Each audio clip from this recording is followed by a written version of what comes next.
काल परभणी या ठिकाणी महामानव डॉक्टर बाबासाहेब आंबेडकर यांच्या पुतळ्यासमोरील संविधानाची प्रत एका माथेफिरूने त्याची विटंबना करण्यात आलेली आहे।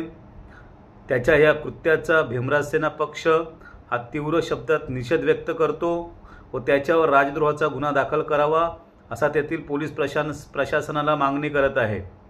त्याचप्रमाणे आत्ताच माझी जिल्हाधिकारी गावडे यांच्याशी बोलणं झालेलं आहे। या घटनेनंतर परभणीमध्ये आंबेडकरी समाजाच्या वतीने जे हिंसक आंदोलन करण्यात आलेलं आहे ते आंदोलन आता शांततेत पार पाडावे अशी मी सर्व भीमसैनिकांना विनंती करतो।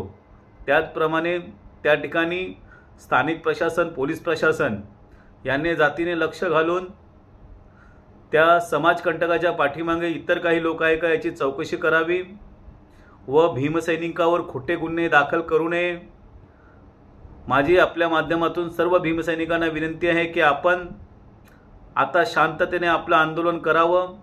त्याचप्रमाणे महाराष्ट्राचे मुख्यमंत्री देवेंद्र फडणवीसजी, त्याचप्रमाणे अजितदादा पवार यांनी देखील या प्रकरणामध्ये लक्ष घालून त्वरित या ठिकाणी जे गुन्हेगार असतील त्यांच्यावर राजद्रोहाचा गुन्हा दाखल करून अशा प्रकारे यापुढे कोणी संविधानाप्रती अपमान करणार नाही, अशा प्रकारे त्याच्यावर कायद्याने शिक्षा करावी आणि या महाराष्ट्रामध्ये कायद्याचं राज्य आहे असं दाखवून द्यावं।